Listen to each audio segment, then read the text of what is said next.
Salve, მეგობრებო, კეთილი იყოს თქვენი მობრძანება ჩემს არხზე. მე ნინა ვარ და დღევანდელ ვიდეოში ვისაუბრებთ ავენის შესახებ. ერთი განხილვის ვიდეო უკვე მაქვს ამ ბრენდის შესახებ, თუმცა მოძველდა ცოტა უკვე ეგ ვიდეო. მგონი ყველა განხილვის ვიდეო მოძველდა. ნელ-ნელა ავენის ახალი პროდუქტები აქვს ბაზარზე. თან მინდოდა კიდევ ერთხელ უფრო დეტალურად მესაუბრა მათი აქტიური ინგრედიენტებით პროდუქტების შესახებ, რადგან მსგავსი პროდუქტები ყოველთვის ყველაზე მეტად გაინტერესებთ ხოლმე და ყოველთვის ყველაზე ხშირად ზუსტად მსგავსი ინგრედიენტებით პროდუქტების შესახებ მწერთ ხოლმე. ამ შემთხვევაში ვისაუბრებ უშუალოდ პროდუქტების შესახებ, რომლებიც სხვადასხვა აქტიურ ინგრედიენტებს შეიცავენ, ასე ვთქვათ, სამკურნალო დანიშნულებით აქვთ ბაზარზე გამოტანილი. იქნებოდა რომ დამატებით უფრო დეტალურად გვესაუბრა ამ პროდუქტების შესახებ. პირველი პროდუქტი არის მათი როზამედის ხაზიდან, ანუ სიცოცხლების საწინააღმდეგო, სიცოცხლების სამკურნალო ხაზიდან. ეს არის მათი კონცენტრატი 30 მილiliტრიანი შეფუთვით, რომელიც არის როზაციის საწინააღმდეგოდ, ანუ სიცოცხლების საწინააღმდეგოდ. პროდუქტი შეიცავს ავენეს პატენტირებულ 6%-იან კომპლექსს, რომელიც როგორც ბრენდი თვითონ გვეუბნება, სიცოცხლების საწინააღმდეგოდ არის, ანუ ასე ვთქვათ, ანეიტრალებს ზედაპირული ვასკულარიზაციის პროცესს. ანუ ხელს უშლის, ასე ვთქვათ, სიცოცხლების გაჩენას კანზე. დღეში ერთჯერად შეგიძლიათ გამოიყენოთ, თუ ანუ დილა საღამოს რუტინაშიც უწევენ რეკომენდაციას შესაძლო გამაღიზიანებლების გარეშეა, ასევე ვიტამინი, გლიცერინი.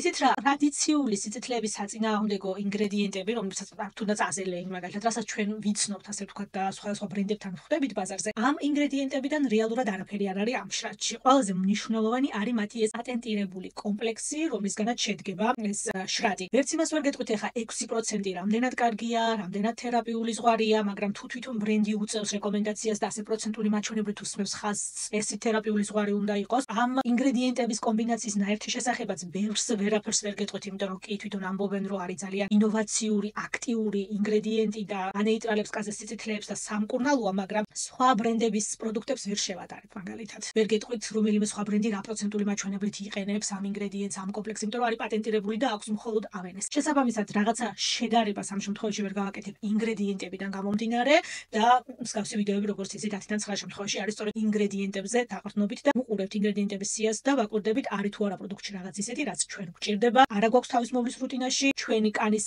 ტიპისთვის, პრობლემისთვის შეიძლება იყოს სასაკ. ამ შემთხვევაში ასეც ვერაფერს ვერ გეტყვით, იმიტომ რომ ეს 100% ისეთი პროდუქტია, რომელიც ინდივიდუალურად კანზე უნდა დაიტესტოს და დაინახო გაძლევს თუ არა შედეგს, რადგან პატენტირებული კომპლექსის შესახებ საუბრობთ. შემდეგი პროდუქტი არის სიქალფატ პლუსი, აღმდგენის შრატი, სიქალფატის ხაზიდან. ეს ამათი ინტენსიური აღმდგენის შრატი არის 30 მილiliტრიანი შეფუთვით, კანის ბარიერის აღსადგენად გასაძლიერებლად, დასამშვიდებელი ეფექტით და დატენიანებას, ჰიდრაციასაც გაძლევთ. მოკლედ, ძალიან ისეთი მულტიფუნქციური, ინტენსიური დატვირთული შრატი ჩანს, რომელსაც 12 წლის ასაკიდან უწევენ უკვე რეკომენდაციას. ეს შეიცავს ბუტიციკლოჰექსანოილს. ეს არის დამამშვიდებელი, დამატენიანებელი, ასე ვთქვათ, შუთინგ მოლეკულა, რომლის სპეციალური დანიშნულება არის ზუსტად, ასე ვთქვათ, გაღიზიანებული უჯრედების, გაღიზიანებული კანის ზედაპირის დამშვიდება, დატენიანება, ვთქვათ, ქავილის შეგრძნება თუ გაქვთ ის მოხსნას, სიმშრალის შეგრძნება მოხსნას, ასე ვთქვათ, გაღიზიანებული პრობლემური ადგილების კანზე სამკურნალო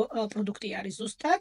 ანუ სიქალფატის ხაზს ისედაც ვიცნობთ, მთელი ხალხი ზუსტად ეგეთი რამისთვის, ანუ კანის ბარიერის დამცავი აღმდგენი პროდუქტები აქვს ავენე ზოგადად ამ ხაზში და ეს შრატის გამონაკლისი არ არის, ხოთაშორის 10 მილiliტრიანი შეფუთვითაც აქვთ, რომელიც ავარაუდოთ წესით რა თქმა უნდა უფრო ბიუჯეტური იქნება ვიდრე 30-იანი, თავიდან დასატესტად შეიძლება 10 მილiliტრიანი ჭკვიანური არჩევანი იყოს.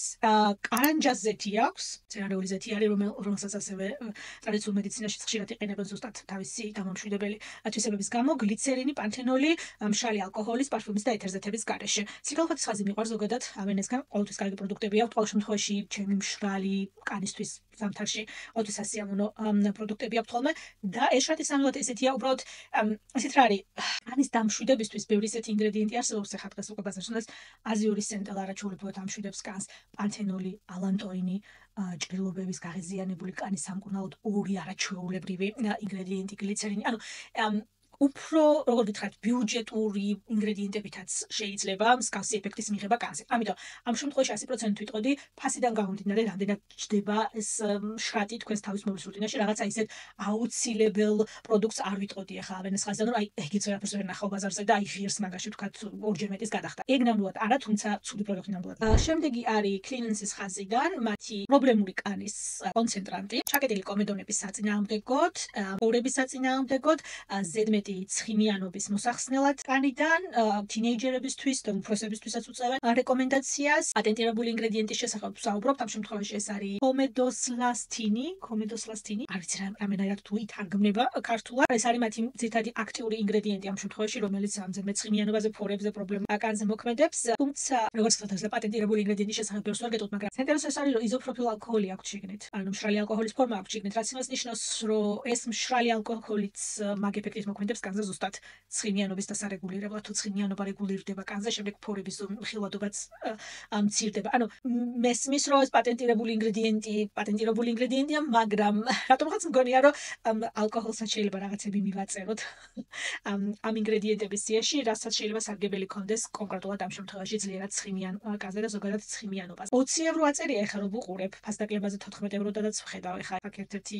გერმანული აფთიაქის საიტზე და არ ვიცი თუ დაგიტესტავთ და ძალიან კარგად მოქმედებს ცხიმიანობაზე ეს პატენტირებული ინგრედიენტი, რატომაც არა, თუმცა კარგი სალიცილის მჟავით, კარგი ბენზოილის პეროქსიდითაც შეიძლება იგივე ეფექტის მიღება კანზე, რომ თქვათ ექსპერიმენტები არ ჩაატარო, ფუნქციონირებს თუ არა ეს პატენტირებული ინგრედიენტი. შემდეგი არის ვიტამინ Active CG, კანის გამაბრწყინებელი შრატ კონცენტრანტი, რომელიც ასევე ასაკის საწინააღმდეგო შრატია, ანტიასაკობრივი შრატია, ესე უწერია 30 მილილიტრი შეფუთვა. ეს არის შრატი, რომელიც ებრძვის ნაოჭებს და წვრილ ხაზებსო და კანს აძლევს ესეთ ბზინვარების ეფექტს, ანუ გლოუსო. ნუ რაც ვიტამინ ზოგადად ისედაც ახასიათებს, როგორც ვიცი, ეს ავენესთან ერთ-ერთი ყველაზე ახალი შრატია, ბოლო პროდუქტი, რომელიც ავენეს პროდუქციას დაემატა. CG რაც აწერია, რომელსაც 1.8% აქვს ზედმიწერილი, ეს არის ასკორბილ გლუკოსაიდი. ანუ ასკორბილის მჟავის შაქროვანი ფორმა და უწოდება 20%-იანი C ვიტამინის მოქმედებას. არა. ანუ კარგი ის არის, რომ ასკორბილ გლუკოსაიდი არის სტაბილური ფორმა, C ვიტამინის ძალიან სტაბილური ფორმა, ამიტომ პიპეტკის შეფუთვით ამ შემთხვევაში პრობლემა არ არის. თუმცა უნდა გავითვალისწინოთ, რომ 20%-იან ასკორბილის მჟავას ვერანაირად ვერ შევადარებთ 1.8%-იან ასკორბილ გლუკოსაიდს. ვიცი, ავენესაიდან მოაქვს ეს საოცარი შედარებები, იმიტომ რომ თუ ასკორბილის მჟავაში ვიხდი აქ ფულს 12%-იანი ასკორბილ გლუკოსაიდის შრატი აქვს ორდინერის. 1.8%-იანი შემცველობით საიდან მოიტანეს ასკორბილ გლუკოსაიდი არ ვიცი. ორდინერის აქვს 12%-იანი ასკორბილ გლუკოსაიდის შრატი. დარწმუნებული ვარ, ბევრად უფრო ბიუჯეტოდ 45 ევრო აწერია. ასკორბილ გლუკოსაიდი ორდინერისთან სადღაც 16-17 ევრო ხერს. 12%. არ იცოდეს ეხლა მოხმარებელმა დღესდღეობით ასკორბილის მჟავა რა არის და დერივატივები რა არის და როგორ დარდება ეს პროდუქტები ერთმანეთთან. არ ვიცი. აღწერაში ცოტა ისეთი უცნაური რაღაცეები უწერიათ ამ C ვიტამინის შესახებ და დარწმუნებული ვარ, აქცეც არეკლამებენ, რომ ანუ თუ არც შეიძლება მართლა იფიქრო და მოტყოლდე და მართლა დაიჯერო ეს ყველაფერი, მაგრამ ჩვენ ხო ვიცით ახლა ასკორბილის მჟავა რამდენად ძლიერია, რამდენად არასტაბილურია, რამდენად უნდა მიაქციოთ ყურადღება შეფუთვას და ძალიან ბევრ დეტალს რა ინგრედიენტებია კიდე შევით რომ სტაბილური დარჩეს და ანუ თუ ასკორბილ გლუკოსაიდი ასეთი დაბალი პროცენტული მაჩვენებლით იგივეა რაც 20% ასკორბილის მჟავა, რატო წვალობს მაშინ ეს ხალხი? რატო წვალობს მაშინ ამდენი კომპანია და რატო დებს ამხელა ფულს ასკორბილის მჟავის სტაბილიზაციაში? რატო გამოაქვს ეს პროდუქტები ბაზარზე? რატო აკვირდებიან შეფუთვას, ფამს, აბა სინათლე არ გატარდეს შուն ბოთლში და ასეთი რაღაცები? თუ აგერ 1.8% ასკორბილ გლუკოსაიდს აიღებ და 20%-იანი C ვიტამინის ეფექტს გაძლევს კანზე. საინტერესო არის, რომ 3% ნიაცინამიდი აქვს შიგნით. საკმაოდ დაბალი პროცენტული მაჩვენებლით არის ნიაცინამიდი, სადღაც 5% უკვე ესეთი თემაა, რომ აი სამკურნალო ეფექტები და თვისებები და აი დამოკიდებული რო ხარ C ვიტამინზე, დამოკიდებული როცა ხარ უკვე ნიაცინამიდზე, აი ნიაცინამიდის ეფექტისთვის ყიდულობ აღარ თუ იმ პროდუქტზე ხარ, როცა დამატები თქვათ გამწმენდებში, მზის განდამცავებში, დამატენერებლებში ჩამატებულია ხოლმე 2-3%-იც არაჩვეულებრივია რატომაც არა, მაგრამ ანუ თქვათ 3%-იანი მაჩვენებლის გამო არ ყიდულობ უშუალოდ ნიაცინამიდის პროდუქტს. ხო, აქაც რაღაცა ცოტა აი ცოტა რომ ომბალო აკლია. აი რომ მიაკლეს ცოტა რაღაც, აი პეწი რომ მიაკლეს, აი ეგეთი პროცენტული მაჩვენებლით აქვს ნიაცინამიდი ჩამატებული შრატში ვერ ვიგებ და ბაკუჩიოლს შეიცავს 1.5%, ეგეც ახლა არაფერი განსაკუთრებული ბაკუჩიოლისთვის 1.5% აღარ ვიგიყვით რომ ვაუ. ალკოჰოლის გარეშე და პარფიუმით, ეგეც ვერ გავიგე პარფიუმი რაღაც ჩასამატებელი იყო შიგნით. მოგეთ აი არ ვიცი, ასკორბილ გლუკოსაიდი თუ გინდათ, რასაც ამ შრატით იღებთ, ასკორბილ გლუკოსაიდი თუ გინდათ, ორდინერის, ასევე პიპეტკის შეფუთვის 12%-იანი ნახევარ ფასად. შემდეგი არის ავენის ვიტამინ Active CG, ასაკის საწინააღმდეგო კრემი. შრატის შესახებ საუბრობთ, ეს არის კრემი ბზინვარებისთვის, 50 მილილიტრიანი შეფუთვით, დღის და ხამის კრემი ესე უწერიათ. აქაც იგივე თემა არის 1.8 1% შემცველობით გვაქვს ასკორბილ გლუკოზაიდი. ნიაცინამიდი ოღონდ 6%. ანუ თუ მაინც თქვა ნიაცინამიდისთვის გვინდა, ანუ უფრო უკეთესი პროცედურული მაჩვენებლით ნიაცინამიდი გვინდა, მაშინ პირდაპირ დამატენიანებელი თქო ვიტყოდი, რატომაც არა. ჰიალურონის მჟავას შეიცავს, ესეც ალკოჰოლის გარეშეა, ესეც პარფიუმით არის, გლიცერინის და მზესუმზირის ზეთის ბაზაზეა დამზადებული. საშუალო სისქის კრემი ჩანს, თან დილას აღამოს რუტინაში უწევენ რეკომენდაციას, რაღაცა კონკრეტული კანის ტიპი არ აწერია, მაგრამ რადგან ანტიასაკობრივია, შემიძლია წარმოვიდგინო, რომ ნორმალური სიმშრალისკენ მიდრეკილი კანისთვის იქნება კარგი ტექსტურის კრემი, თუ ძვირი არ ღირს, სუცვერებს ვხედავ შიგნით პირიქით, კარგი ინგრედიენტი აქვს ნამდვილად, უფრო რაღაცა ის თემა არ არის, რომ ამ დამატენიანებელს ყიდულობთ C ვიტამინის გამო. ამიდეით ნუ გადაიხდით შიგნით ფულს. ყიდულობთ ჩვეულებრივ დამატენიანებელს, კარგი ბრენდისგან, რომელსაც დარწმუნებული ვარ, კარგი ეფექტი ექნება ძალიან განზე, უბრალოდ არა C ვიტამინის. შემდეგი გვაქვს ალფა ჰიდროქსიდ მჟავის შემცველი ამქერცლავი შრატი.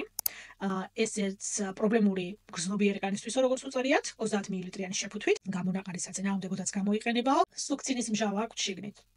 მეგონა ეს პროდუქტი, ეს ინგრედიენტი გადავლახეთ და ენქილისტრის შრატი იყო, ხო, შრატი იყო, მასე მივხვდით, რომ არაფრის მაგნის ინგრედიენტი არ არის, როცა აკნეს ეხება საქმე და შევთანხმდით ყველა მაგაზე. ავენის როდის გაახსენა ეს ინგრედიენტი და რატო გადასკუტა რომ უნდა გამოიტანა რაღაცა ინგრედიენტი ბაზარზე ვერ გეტყვით. სალიცილის მჟავასაც შეიცავს და AHA რატო აწერია, ვერ ვხვდები. ანუ ალფა ჰიდროქსიდ მჟავის ექსფოლიატორი შრატი აწერია. სუქცინის მჟავას და სალიცილის მჟავას შეიცავს კი.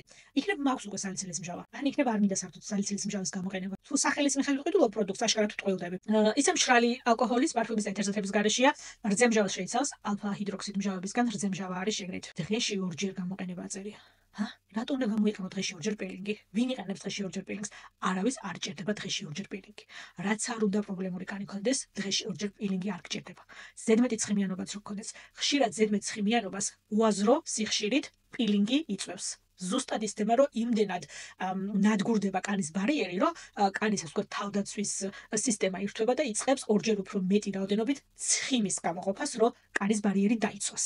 ამიტომ ხშირად ნაკლები არის მეტი ამ შემთხვევაში, რომ უფრო მცირე რაოდენობის პილინგის გამოყენებით შეიძლება უკეთესი შედეგი მიიღოთ, თუნდაც პრობლემურ და თუნდაც ცხიმიან კანზე, ვიდრე დღეში ორჯერ პილინგით. ერთი დილის რუტინაში პილინგი ვისჭირდება საერთოდ. ზემჟავა, რომელიც არ ვიცი რა პროცენტული მაჩვენებლით არის, სალიცილი, რომელიც არ ვიცი რა პროცენტული მაჩვენებლით არის, სუქცინის მჟავა, რომელიც არაფრის მაგნის მჟავაა და 40 ევრო აწერია. რა სიგიში? ამენე რა სიგიშია? არ მახსოვდა რომ ამენეს ეს რაღაცნაირი პროდუქტები საერთოდ ეს რა. ოკეი, შემდეგი არის ჰიალურონ აქტივ B3, კონცენტრირებული შრატი, ნიაცინამიდი 6%, კონცენტრირებული 6% ნიაცინამიდიც არ არის, ადენოზინი, გლიცერინი. მშრალი ალკოჰოლის, პარფიუმის და ეთერზეთების გარეშეა, ეს უკვე კარგია. B3 შრატი, ანუ ნიაცინამიდის შრატს ყიდულობ. 6% ნიაცინამიდი, აქედან გამომდინარე უნდა გადაწყვიტო, ღირს თუ არა ამ შრატში ფულის გადახდა. აი ზუსტად ამ ვიდეოს მიზანი, მსგავსი ვიდეოების მიზანი. აქ ფულს იხდი 6% ნიაცინამიდის მჟავაში. ეხლა შენ თვითონ უნდა გადაწყვიტო, ფასიდან გამომდინარე, ღირს თუ არა თქვენ შენთვის 6% ნიაცინამიდი, არ ვიცი, რამდენის ღირს ეს შრატი, 40 ევრო. სხვას მეც ვერაფერს ვერ იღებ ამ შრატში. ეს არის 6%-იანი ნიაცინამიდის შრატი. თან უწერიათ, რომ მაღალი მოლეკულური წონის ჰიალურონს შეიცავს. მეტტენიანობას, კი ბატონო, მეტტენიანობას იჭერს მაღალი მოლეკულური წონის ჰიალურონი, მაგრამ სამაგეროდ ღრმად ვერ აღწევს სახის კანში. ანუ დიდი ზომის მოლეკულების შესახებ საუბრობთ. შესაბამისად, კანის ზედაპირულ ფენებში ატენიანებს კანს, აძლევს ჰიდრაციას. ზუსტად ამიტომ არის დღესდღეობით ყველა გადარეული სხვადასხვა მოლეკულური წონის ჰიალურონის მჟავებზე და ყველა აფიშირებას აკეთებს და ხაზს უსმენს ზუსტად მაგ თემას, რომ პროდუქტში გვაქვს, არ ვიცი, 13-18 სხვადასხვა მოლეკულური ზომის ჰიალურონის მჟავა, რომ სხვადასხვა ფენებში დაატენიანო სახის კანი. ამით პირდაპირ ვწერიათ, რომ მარტო მაღალი მოლეკულური წონის ჰიალურონის მჟავა გვაქვს, თან 1.5%-იანი შემცველი. არ ვიცი, ხა ვერ გეტყვით, რომ კარგ საქმეს უკეთებდნენ საკუთარი პროდუქტის PR-ს ამ ყოველგვარით, მაგრამ ხო, რა ვიცი, როგორც გითხარით, ამ შრატში იღებთ 6%-იან ნიაცინამიდს. თქვენ გადაწყვეტთ, ღირს თუ არა თქვენთვის 6% ნიაცინამიდი ის ფასი, რაც ამ შრატს ატევს. იგივე ხაზიდან ჰიალურონის აქტივ B3 ხაზიდან მულტი ინტენსიური ღამის კრემი, რომელიც არის 40 მილilitrიანი შეფუთვით, რომელიც აკეთებს ღრმა რეგენერაციას და ღრმა დატენიანებას კანისთვისო.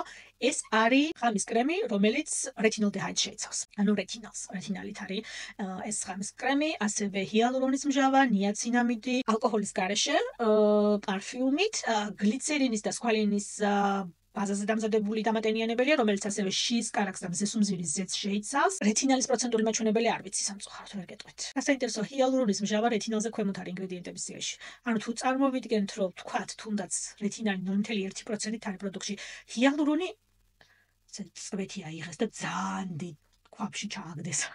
აი ესეთ ქვაბში ხო იცით შემდეგ იქიდან ერთი 100 შეფუთვა ეს დამატენიანებელი რო გამოვიდა საბოლოო ჯამში. სირცხულით როგორ დააწერეს საერთოდ დროს ჰიალურონის მსჯავრას შეიცავს ეს კრემი. რა საინტერესო. მოკეთ, როგორც იცით, ავენემ ამოიღო ღამის პილინგი შრატი 0.1%-იანი რეტინალდეჰიდის, ანუ რეტინალის შემცველობით. რაღაცა საიტებზე ჯერ კიდევ ხვდები, მაგრამ ოფიციალურ საიტზე აღარა აქვს ჩემი აფთიაქი, რომლისგან სადაც მკვეთავდი ხოლმე, აღარა აქვს. აქ რამდენიმე აფთიაქში ვიყარე ადგილზე შესული, მეთქი თაროებზე ხო არ არის რამე შემორჩენილი, აღარ დამხვდა.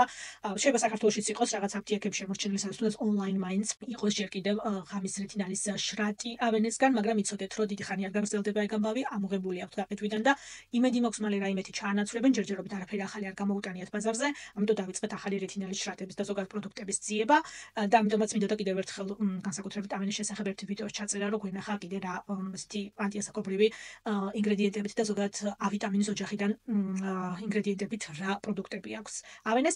ერთ-ერთი არის მაგალითად აი ეს ღამის აღმდგენი კრემი, სადაც სამწუხაროდ ვერ გეტყვით რა პროცენტული მაჩვენებლით რეტინალს იღებთ. ანუ აქამდე თუ ღამის პილინგს იყენებდით 0.1%-იანი შემცველობით, ეხლა ვერ გეტყვით რომ ამ კრემზე რო გადახვიდე იგივე პროცენტზე რჩებიან, დაბლა ჩამოდიხარ, ანუ ეს უფრო ძლიერია, დამწყებთათვის არის, არ არის დამწყებთათვის, გამოგიყენებია, არ გამოგიყენებია, რეტინალდეჰიდი აქვს თუ არა, ამიტომ არ მომწონს, როცა ასეთ მნიშვნელოვან აქტიურ ინგრედიენტს პროცენტული მაჩვენებელი არ აწერია. პროცენტული მაჩვენებელი ყოველთვის ყველაფერი არ არის. 20% რაღაცის უკეთესი არ არის ავტომატურად, ვიდრე მაგალითად 10%. ფორმულაცია, ინგრედიენტების ხარისხი, როგორი შეფუთვით არის, აი ძალიან ბევრ რამეს აქვს მნიშვნელობა. პროცენტული მაჩვენებელი ყოველთვის ყველაფერი არ არის. მაგრამ აი ასეთ შემთხვევაში უბრალოდ მჭირდება რომ ვიცო, რომ არჩევანის გაკეთება შევძლო, რომ ბაზარზე სხვა პროდუქტებს შევადარო, რაში ვიხდი ფულს ვიცოდე. აქამდე თუ თქვათ არ ვიცი 30 ევროიან ავენეს ღამის შრატს ვყიდულობდი და 0.1%-იან რეტინალს ვიღებდი. ახლა რომ ამაში 40 евро გადავიხადოთ 35 რაც ღირს ერთ დამატენიანებელი, რაღაცა უკეთეს ვიღებ, რაღაცა იგივეს ვიღებ, ყველად ხო არ ვიხდი ფულს. ანუ აი ასეთ დროს ასეთი გადაწყვეტილებების მისაღებად პროცენტული მაჩვენებლის ცოდნა და ზოგადად ინგრედიენტების საკითხვის ცოდნა არის ძალიან მნიშვნელოვანი. ამას ვაკეთებ ზუსტად ამ ვიდეოებით და ამ შემთხვევაში სამწუხაროდ ვერ გეტყვით. შემდეგი არის Cleanensis Comedomed ადგილობრივი თერაპიის გამონაყარის საწინააღმდეგო ინტენსიური შრატია, რომელიც 40 მილilitrიანი შეფუთვით არის. ანუ ეს არის როგორ გითხრათ, უბრალოდ ადგილობრივი თერაპიის პროდუქტი რო წარმოიდგინოთ, რომელიც აი თქვათ ჩირქოვანი გამონაყარი გაქვთ, აშრობს გამონაყარს. ანუ თვით აღწერაში პირდაპირ უწერიათ, რომ გამონაყარის გამოსაშრობად არის. ალკოჰოლი ერთ-ერთი პირველია, როცა და ყველაზე ბიუჯეტური ალბათ, რომელიც ასეთ დროს შეიძლება გამოიყენო გამონაყარის გამოსაშრობად. პარფიუმის გარეშე უკვე კარგია, ხა გამონაყარზე ზედმეტი შესაძლო გამაღიზიანებლების დამატება საჭირო არ არის. გლიკოლის მსჯავრით, ოღონდ არ ვიცი სამწუხაროდ პროცენტული მაჩვენებელი არ წერია. ესეც შეხოთაშორის რეტინალს შეიცავს, მაგრამ რეტინალის პროცენტული მაჩვენებელი აქაც არ წერია. შეიძლება იგივე იყოს, რაც მაგალითად აი იგივე ხაზიდან ვთქვათ, აქვთ ასევე ჰომედოკლასტინია, ეს პატენტირებული ინგრედიენტი, რომელიც ერთხელ უკვე ვახსენე, პატენტირებული კომპლექსი 7%, 0.1% რეტინალდეჰიდი და გლიკოლის მსჯავის 6%-იანი შემცველი. ანუ ერთი ხაზია. შეიძლება წარმოვიდგინო, რომ წინა პროდუქტიც დაახლოებით იგივეა, რაც ეს. ეს ადგილობრივი თერაპიისთვის არის. აქ 0.1% რეტინალი გაქვთ, გაითვალისწინოთ, უბრალოდ 15 მილilitrიანი შეფუთვა არის.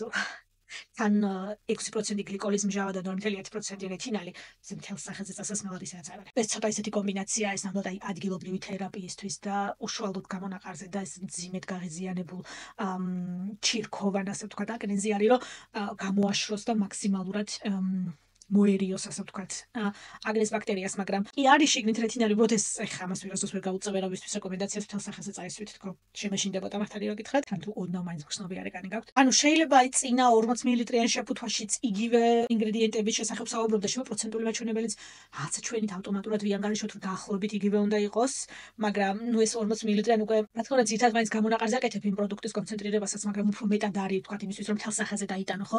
შეიძლება ვივარაუდოთ, რომ იქ უკვე უფრო დაწეული აქვს პროცენტული მაჩვენებლები. მოკლედ აი დაახლოებით წარმოიდგინე რომ გქონდეთ ეს ორი პროდუქტია კიდე ესეთი, რომელიც რეტინალს შეიცავს, მაგრამ საკმაოდ ესეთი ძლიერი პრობლემური აკნეზე გამონაყარზე ესეთი კანის შესახებ საუბრობთ, რომ ასეთი კანისთვის უწევენ თვითონ რეკომენდაციას, ამიტომ მაინდა-მაინც რეტინალის იდეით ვერ ჩავთავდი, ახლა როგორც ანტიასაკობრივ რეტინალს ისე ვერ ჩავთავდი ამ პროდუქტებს, ახლა ჩემს თავისუფლების რუტინაში გულწრფელად რო გითხრათ. შემდეგი აქვთ Physiolift ხაზიდან ნაოჭების საწინააღმდეგო ბალზამი 30 მილilitrიანი შეფუთვით. ეს არის ასკოფილინი, ესეც პატენტირებული ინგრედიენტია ანტიასაკობრივი კომპლექსია ავენეს პატენტირებული ჰიალურონის მჟავით და რეტინალდეჰიდით. აქაც იგივე თემაა ზუსტად. რა პროცენტული მაჩვენებლით არის შიგნით რეტინალი, აქაც ვერ გეტყვით. არ ვიცი რა უნდა გითხრათ და რა უნდა გესაუბროთ ახლა ამ კრემის შესახებ. ალკოჰოლის გარეშეა, პარფიუმით. 30 მილილიტრი შეფუთვა, პატენტირებული ინგრედიენტებით, ღამის კრემია, რა თქმა უნდა, ღამე რო უწერიაძეთ უკვე ნიშნავს, რომ რაღაცა ნორმალური წესით თერაპიული ზღვარით რეტინალდეჰიდი უნდა იყოს უკვე წესით შიგნით, რომ მხოლოდ ღამის რუტინაში უწევს ბრენდი თვითონ რეკომენდაციას, თუმცა ვერ გეტყვით რა რაოდენობის რეტინალი არის შიგნით და იგივე თემა არის ზუსტად ფიზიოლიფტ ხაზიდან აქვთ თვალის კრემი 15 მილilitrიანი შეფუთვით. ამ შემთხვევაში მშრალი ალკოჰოლის, პარფიუმის და ეთერზეთების გარეშეა თვალისთვის. აქაც ზუსტად იგივე თემა, აქაც რა პროცენტული მაჩვენებლით არის რეტინალდეჰიდი, ვერ გეტყვით სამწუხაროდ. ანუ თემა ისაა, რომ რეტინალდეჰიდით აქვს ავენეს კიდევ ბაზარზე დარჩენილი პროდუქტები. ერთი პროდუქტი ვიცით, რომ 0.1% არის რეტინალი შიგნით და ვიცით, რომ 6% გლიკოლის მჟავა არის შიგნით. პრობლემური კანის აკნეს საწინააღმდეგო მათი პატენტირებული კომპლექსი, ანუ საკმაოდ ძლიერი აკნეს საწინააღმდეგო პროდუქტის შესახებ საუბრობთ და მე ვფიქრობ ზუსტად ამიტომ უწერიათ აქ ვალდებულად არის ჩათვალეს ალბათ თავი რომ უნდა დაეწერათ მათ პროცენტული მაჩვენებელი. სხვა შემთხვევაში ეს ფიზიოლიფტის ხაზიდან სამწუხაროდ არ ვიცით რა პროცენტული მაჩვენებლით არის შიგნით ძირითადი მთავარი ანტიასაკობრივი ინგრედიენტი, თუმცა შემიძლია გითხრათ და შემიძლია წარმოვიდგინო, რომ შედეგს მოგცემთ, ეფექტს დაინახავთ, იმიტომ რომ რა პროცენტული მაჩვენებლების შესახებაც არ უნდა ვსაუბრობთ. ახლა ვითომეთ თუ ჯერ საერთოდ არ გამოგიყენებიათ და ახლა იწყებთ და ახლა უნდა ჩართოთ რაღაცა ესე თქვენს თავის მოვლის რუტინაში, ცუდი არჩევანი არ იქნება. თუ სხვას ვერაფერს ვერ ნახულობთ ახლა ადგილობრივ ბაზარზე, რაღაცა გამოწერის და ლოდინის შესაძლებლობა შეიძლება თქვენთვის არ იყოს სხვადასხვა შოპებიდან ან თუნდაც საზღვარ გარეთიდან და ასე შემდეგ და თქვენ თემა არის რომ მიხვიდე აფთიაქში და ადგილობრივ ბაზარზე შეიძინო, გადაიხადებული და წამოიღო პროდუქტი სახლში. მე ვფიქრობ, რომ სულ არაფერი თუ ეს ნამდვილად ფიზიოლიფტის ხაზიდან ღამის კრემი და თვალის კრემი რეტინალდეჰიდის შემცველობით, იმიტომ რომ ანტიასაკობრივია, ანტიასაკობრივი ხაზია, ანტიასაკობრივი ინგრედიენტია და თან საკმაოდ ძლიერი. თუნდაც ყველაზე მინიმალური პროცენტული მაჩვენებლით რო იყოს შიგნით, ყოველ შემთხვევაში თუ სხვა არჩევანი არა გაქვთ, რატომაც არა. ის თემაც არის, რომ თქვენს ბიუჯეტშიც უნდა ჯდებოდეს, ახლა ფიზიოლიფტის ხაზი ბიუჯეტური ნამდვილად არ არის, აქ არ არის ბიუჯეტური და ქართულ საფთიაქო ქსელებში წარმომიდგენია რა ფასი აქვს ამ ყველაფერს. რა თქმა უნდა, ის თემაც ჩნდება მე რომ ამ ხელა ფულს თუ გადავიხდი, მინდა კიდეც ვიცოდე რა არის შიგნით. ხო, ანუ ყველა ამისთვის ვიყურებთ ხო ამ ვიდეოებს და ამისთვის ვაკეთებ მე ზოგადად ამ ვიდეოებს, რომ არის 100 ლარი რო აწერია შეფუთვას, ვიცოდეთ რეალურად რა არის შიგნით. ამ შემთხვევაში ცოტა ისეთი თემა არის, ცოტა კი არა და ბრმად უნდა ენდო ასე ვთქვათ წარწერას, რომ ანტიასაკობრივი ხაზია, ანტიასაკობრივი ინგრედიენტებით და გადაიხადო ის რაც აწერია. რადგანაც წარმომედგინა, რომ უფრო მეტი საინტერესო აქტიური ინგრედიენტებით პროდუქტების შესახებ გესაუბრებოდით. არ ვიცი, მე მგონი ეს რეტინალის გამო და მის გამო რომ კარგი მზის განგამცავებია, ავენეზე ცოტა მაღლა ვიყავი შთაბეჭდილებით და ეხლა კიდევ ერთხელ გამახსენდა, რომ ეს რაღაცა 3% ნიაცინამიდი და 1.5% ჰიალურონის მჟავა და ერთი ამბავი გვაქვს ახლა ჭკვაზე აღარა. კარგით, მეგობრებო, დღევანდელი ვიდეოსთვის სულ ეს იყო. თუ სხვა განხილვის ვიდეოები გაინტერესებთ, არაერთი ბრენდის შესახებ გვისაუბრია ამ არხზე და პლეილისტ დაგიტოვეთ ვიდეოს ბოლოს. ერთ თუ ეს YouTube-ის ალგორითმი შეარჩევს თქვენთვის, თქვენს ნახვებზე დაყრდნობით და თუ დრო გაქვთ სიამოვნებით გააგრძელეთ ყურება, არ დაგასწროთ არხის გამოწერა, ვიდეოს დალაიქება, ამით ძალიან ეხმარებით ჩემს არხს და ყველა ძალიან დიდი მადლობა ამისთვის. დღესთვის კიდევ ეს იყო, დიდი მადლობა ჩემთან ერთად იყავით და გნახავთ ჩემს შემდეგ ვიდეოში. Ciao!